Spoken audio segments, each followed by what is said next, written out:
I think it's time for every dog, every cat, any pet in North Carolina to start pulling its weight, and I think that's reasonable. Jene Genkins. This would painlessly raise millions of new dollars to benefit citizens of North Carolina, and the pet owners in particular. That's Jene with a J and Jenkins with a G. Yes, the Jenkins plan includes a call for a state pet tax, a small, and I'm talking about very few dollars, annual tax on every pet. Think of how many people own pets and how many dollars and services it can provide. The tax would pay for pet-related costs like park shrubbery, highway animal cleanup, and new uniforms for mail carriers. If you see that name on a ballot, remember, the Jenkins plan is a reasonable plan. It's reasonable to expect a very tiny tax on, say, goldfish, and the plan has thought that through. The rate is determined by the size and environmental impact of the pet. Jene Genkins is a reasonable man. I'm Jene Genkins, testing the North Carolina waters. Keep listening.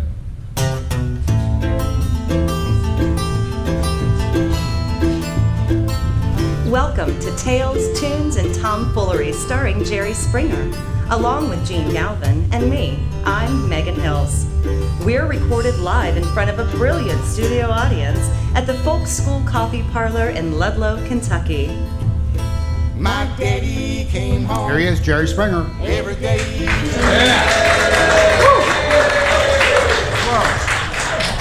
Whoa. What kind of intro was that? This is how we start. Here's Jerry Springer. Man, that's exciting. I said, well, first of all, Megan Hills usually does that role. Yeah, a lot better, might we say. I hear you. With a little enthusiasm. Megan is an HR professional. She has a regular full-time job, and she's a trainer, and she is in, I think, New Jersey. So that's why she's not here. Have you thought about getting a regular full-time Well, job?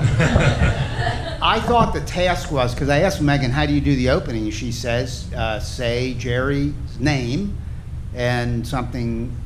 I just thought, here's Jerry Springer.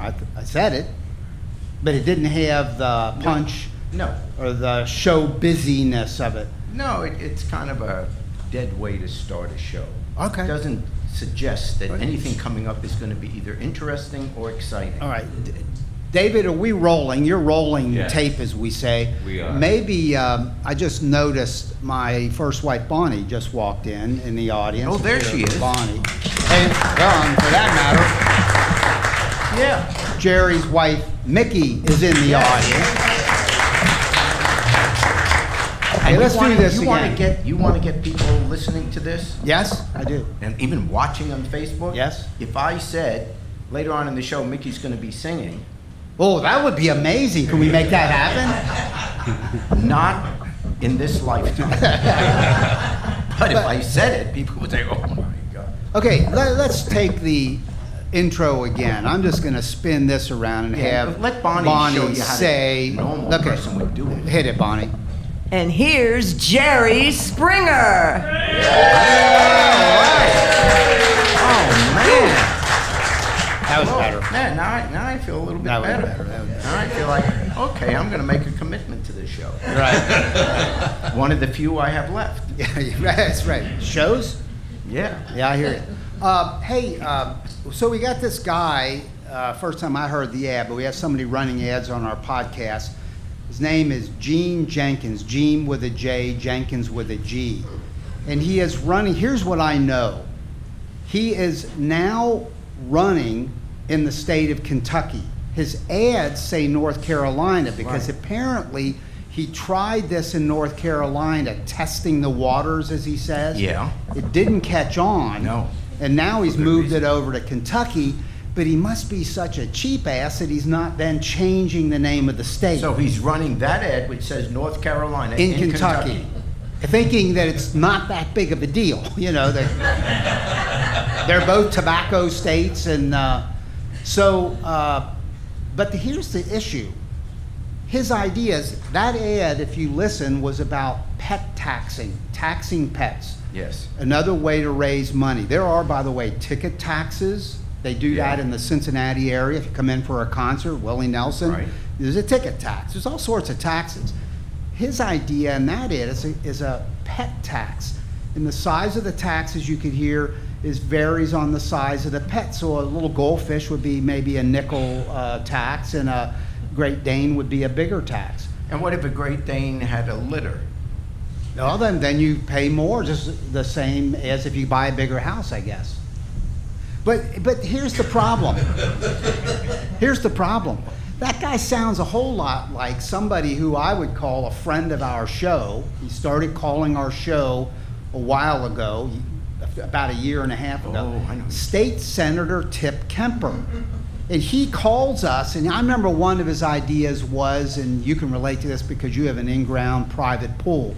I could only dream of such a thing. But he's got this idea that because the municipal pools are hard to keep going and expensive, to give a voucher to poor children that then come to the more wealthy people's backyard pools, and then you have to take them, and you get, I think, a $5 voucher for every kid that comes 5 days a week. You have to be open Monday through Friday. You have to give them, as I recall, you're required by state law to give them a peanut butter and jelly sandwich and a dry towel. You have to give them a towel. Yeah. And they're entitled to swim in your private pool. Right, for 10 $5. people. Maximum of 10, as I recall, was his idea. And if you didn't want to do it, that violates the law. You could And get you a would ticket. you would get turned away ticketed, from and the if job. you did it turned away children too much, you would then. How did this idea go? Oh, it didn't go well at all. No, no, but it's a stupid idea.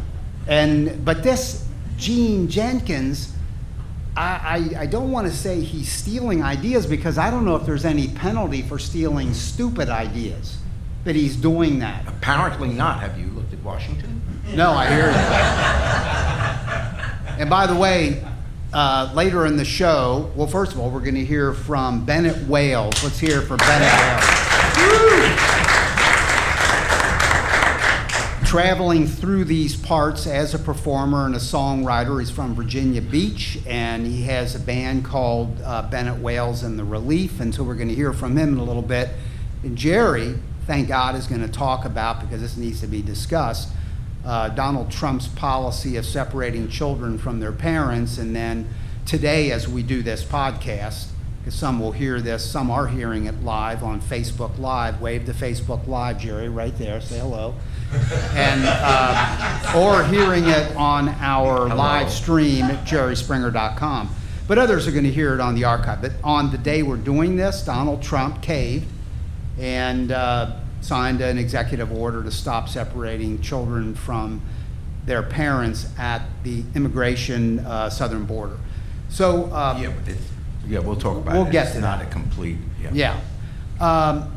David, Yes. just to get this guy right, we're running a number of ads for Jene Genkins, Gene with a J, Jenkins with a G. That's kind of clever, because I guess usually it's spelled Gene and Jenkins. That's If you have a how your second, name's spelled. it's weird. It's kind of the way I spell mine, Gene with a the J only down. clever thing that is happening in the show. You got it. Hey, David, do you have a second ad? Yes. Let's hear just one more from Jene Genkins. North Carolina deserves more jobs and a higher quality of life, and we can have these things when our citizens work to improve our state's literacy rate. Jene Genkins. The Jenkins Plan includes a mandatory reading law for North Carolina, and the plan is simple. Every other month, every adult must read one book, write a report on that book, mail it to the state. That's Gene with a J and Jenkins with a G. That means we'll all be reading at least 6 books per year. You choose the book. It can be Shakespeare or Stephen King, Hound of the Baskervilles, or Garfield. The point is to read and write regularly and enjoyably. If you see that name on a ballot, remember, the Jenkins Plan is a reasonable plan. It's a reasonable plan because it doesn't give grades. It gives government benefits for excellence, and that's an incentive for everyone to improve their literacy skills. Jene Genkins is a reasonable man. I'm Jene Genkins, testing the North Carolina waters. Keep listening. Yeah, it's kind of reasonable, though, when you think about it. No, I mean, it's stupid. It's stupid. First of all, the government can't force you to read a book. It would be very nice. What about people who don't know how to read? You're going to find them. What do you mean, send a book report into the post office? Who in the post office is going to read that report? And So yeah, this is it's a stupid idea, but So you- well motivated. But I could see why he's not running in North Carolina. I think that. So you think this And you stuff- think he's going to find more people reading in Kentucky? I think that it's an easier push to get this through in my state of Kentucky. I think so. I think it would help if he changed his commercials to say testing the waters in Kentucky, because I had a conversation with the people that place the ads, and they say it's for Kentucky, and I pushed them on that. Why are you saying North Carolina? And they said it's horrible. It's horrible. I'm going to tell you. Those idiots in Kentucky won't know the difference. That's what they said. Oh, see? That's what they said to me. Yeah.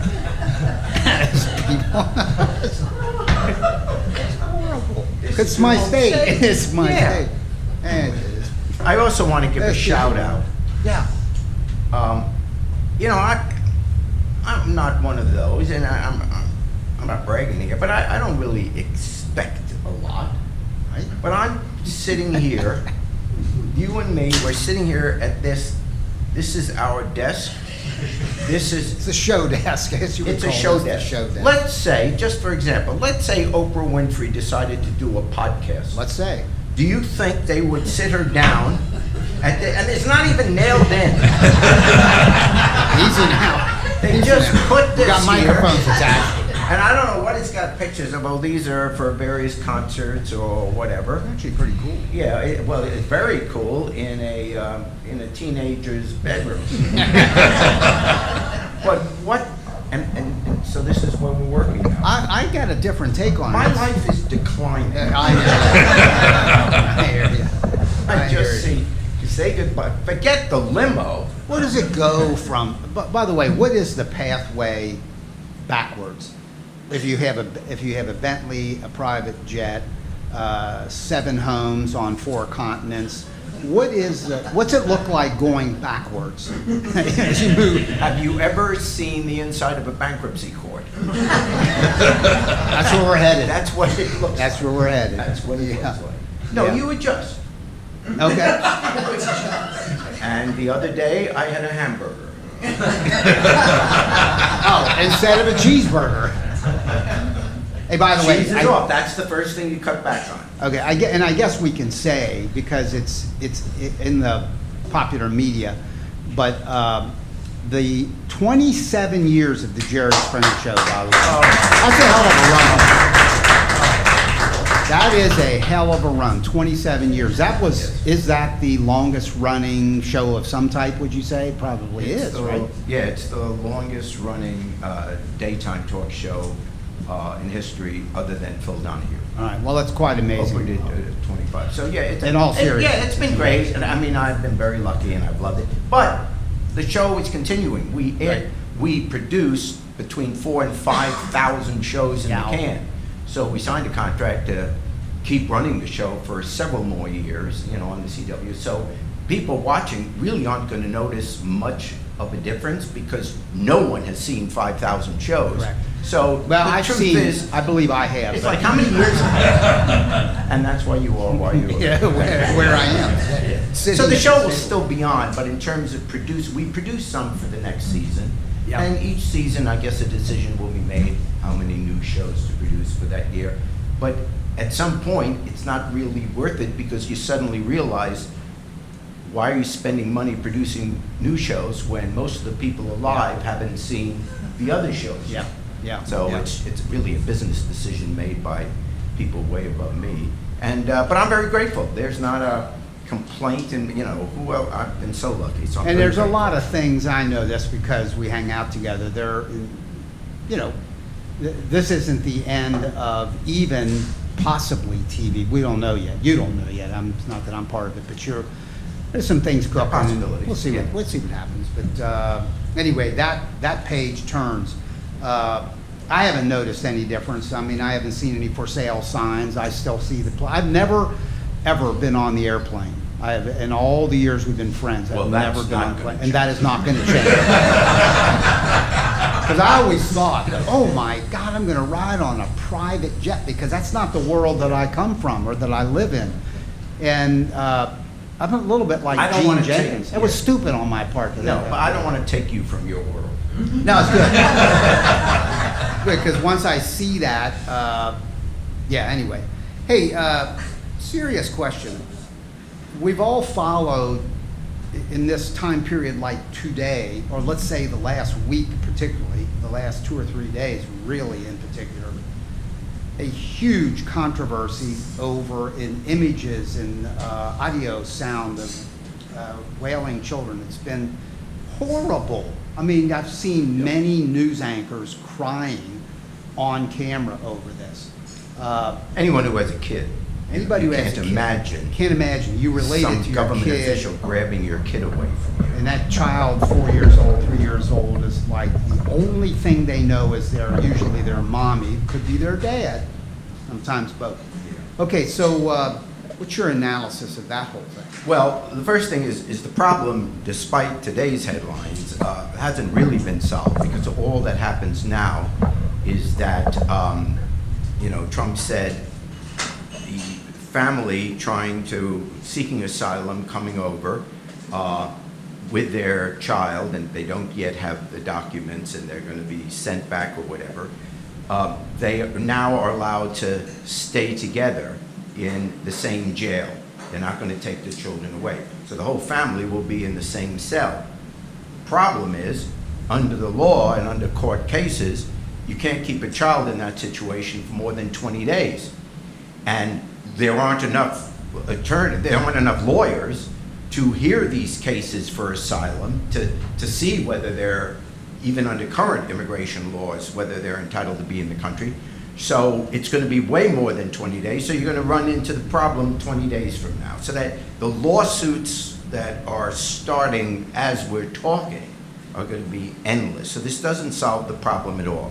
So there's several things that came to mind during this whole debate, because what did it say about our government's character, and ultimately what is it going to say about our character, that we, the United States of America, could show the world that we think it's okay for however period of time to grab a child away from his or her family. I'm going to start out with these these right-to-life groups, these pro-families groups, these very religious groups that have had a moral message for America. That is their basis. They are pro-family. That's even their name. The right to life, preserve life, make something of life. The family is the single most important entity. This is what they believe. And now, suddenly when Trump said, through Sessions, said, okay, we're going to take the kids away from the parents when they come across. And that will be an incentive for families not to come over if they hear that their kids are being taken away from them. In other words, use the kids as hostages. You either pass my immigration bill or you don't get your kid back, kind of. The kids aren't going back, kind of thing. Here's my complaint about these religious groups. I know most of them have issued statements, strong statements, saying that they disagree with what Trump is doing. That's like politicians saying after a mass shooting in a school, our hearts and prayers are with the family. Our thoughts and prayers are with the family. It's nice words, but it's meaningless. What these religious groups should be saying is we urge, or just as they do when they get involved in the abortion issue, they should simply let their flock know that it is their view that people should stop supporting Donald Trump whenever he runs for office. Just stop supporting him. That's what they need to be saying. That's what they need to be writing in their columns. Not from the pulpit, because that's illegal. You can't mix that up. But just generally in the community, just like you always hear the priests and various religious groups talking against abortion. They must say that. Now they will come back and say, well, we like Trump on other things. You know, if your whole reason of being, your whole reason of existence is to be a moral force for life, if that is your reason for being, there can be no political compromise. If you want to go into politics, that's fine. Then do it, because in politics you make deals, you compromise on this, you pass that. But that's not the function of the right to life groups. That's not the function of the pro-family groups.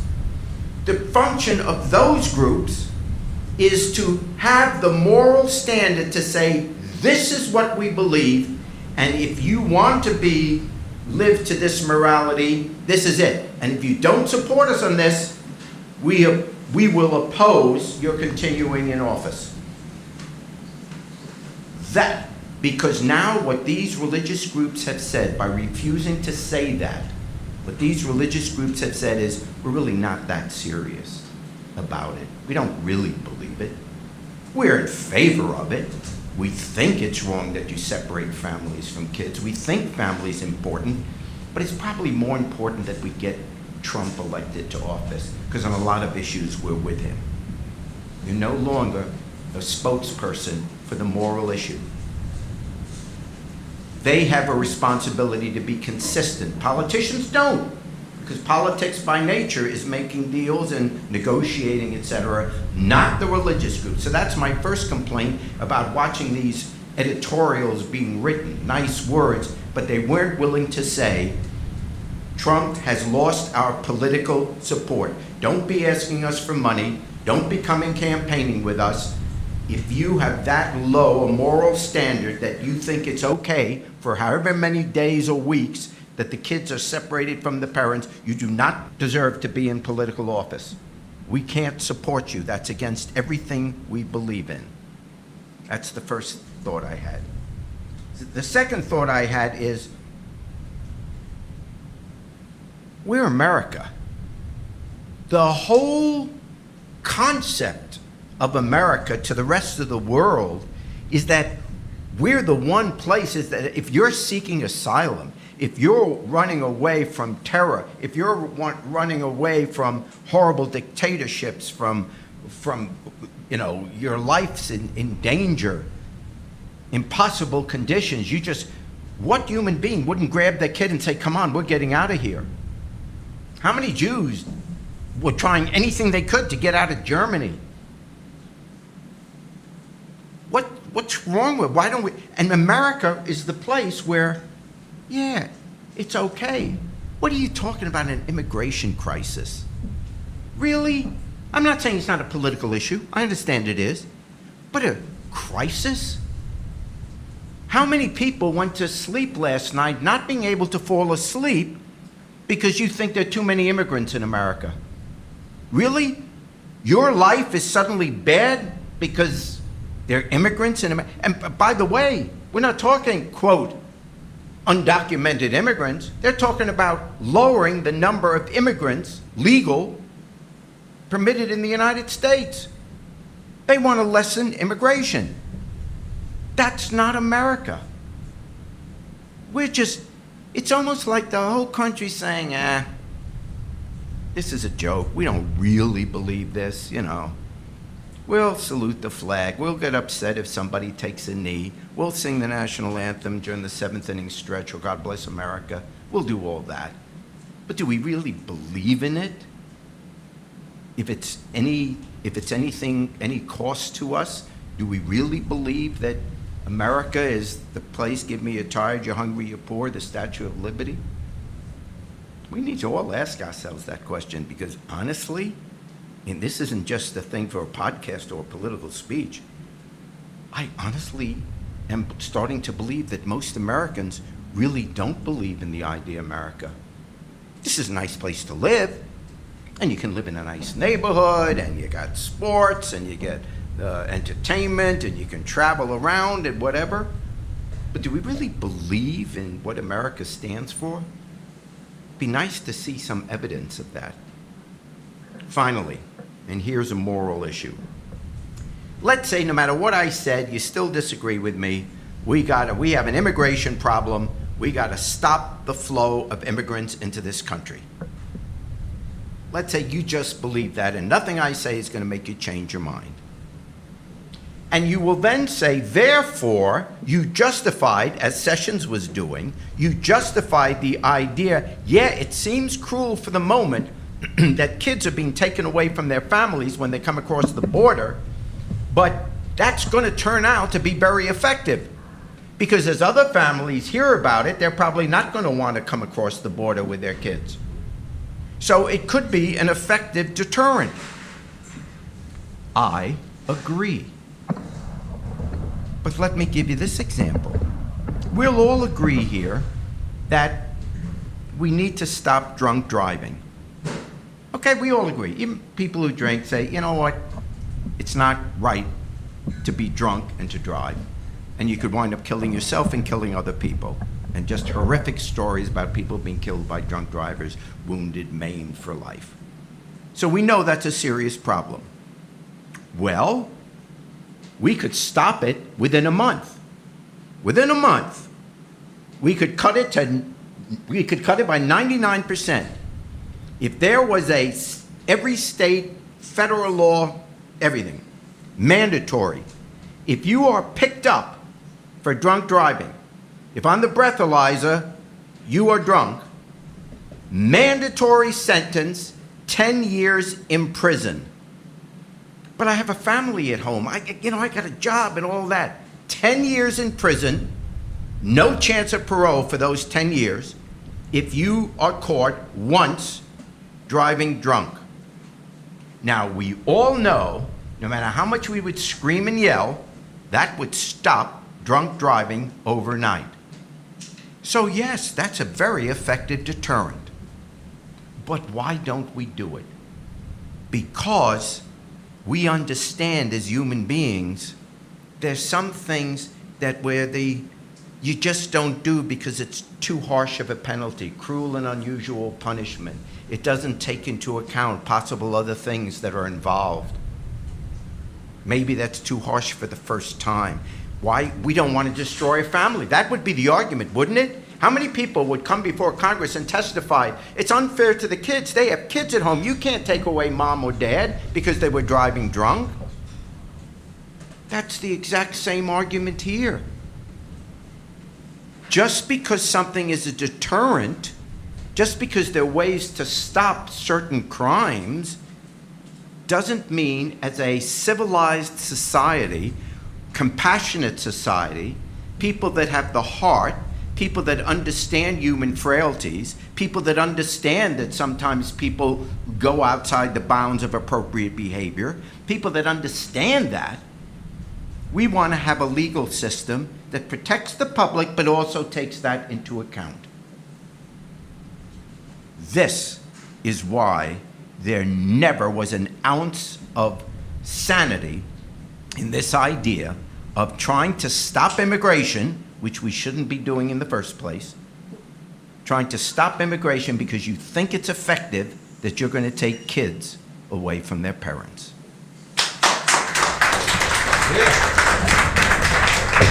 That was excellent, Jerry. Good job. Good job. All right, we're going to call Bennett Wales up.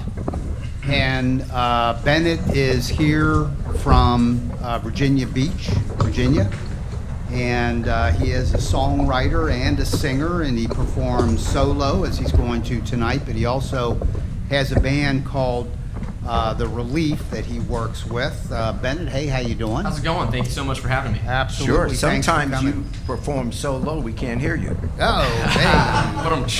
Oh, hey. Hey, all right. Yeah. It's not like I'm not trying. Yeah. Bennett, well, I tell you what, you're going to do a song. Let's hear a song, then we want to talk with you about your music and stuff on the other side. This is called Sugar Walls? Sugar Walls. All right, Bennett Wales.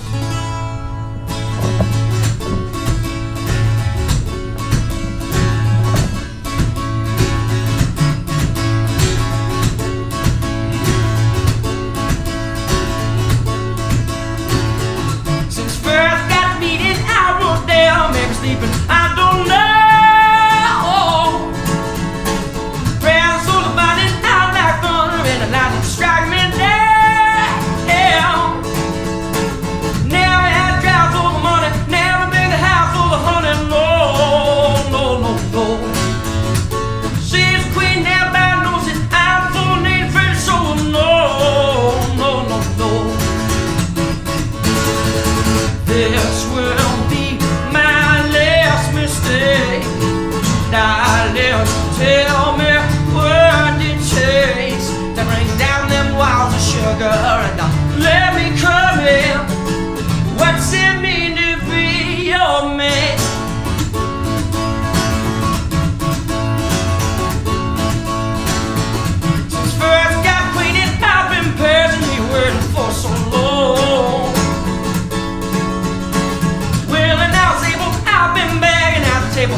was trying to get to know you. If you would help me understand, don't be going home with no joker of a man. He won't give you what I give you, and he don't want you to be mine. Give me one more shot, babe, and I swear I'll get it right. I was trying to get to know you. If you could help me understand, don't be going home with no joker of a man. He won't give you what I give you, and he don't want you to be mine. Give me one more shot, babe, and I swear I'll make it right.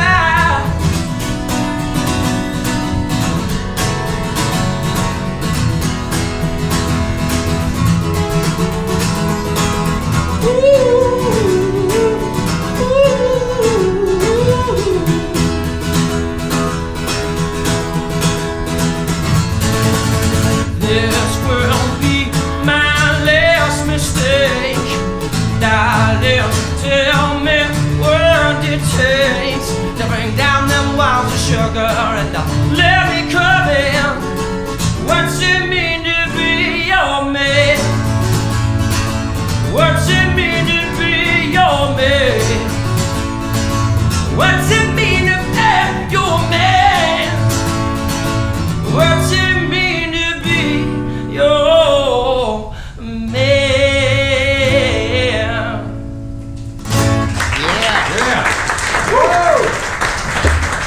That's Bennett Wales. Bennett Wales in the Relief, by the way. Well, here's what you can hear is music more. One, website, thereliefmusic.com. Latest album, Bennett, is Flood Without Water, correct? Yes, sir. And he's got a YouTube channel, and boy, that's a lot of energy, very unique style. Love that. Thank you so much. So are you out touring or travel? What brings you to the greater Cincinnati area from Virginia Beach? This show. I there did you play. I did play last night in Fayetteville, West Virginia. It Nice. was on the way at the burrito bar. A good buddy of mine, Ryan Walters, runs a burrito bar there at Breeze Hill in Fayetteville. So I played there last night, and then made my way here this morning. Okay, well, we're very glad to have you Wow, here. thank you. And it might even impose on you, and we'll talk after the show about coming back. Well, I was going to talk about that off camera after the show. Okay. Again, thereliefmusic.com. And would you take us out on Down by the Riverside Sure. and let Jerry Springer sing a verse with you as well? Absolutely. That might be pretty amazing. Trip worth it. Yeah. Yeah.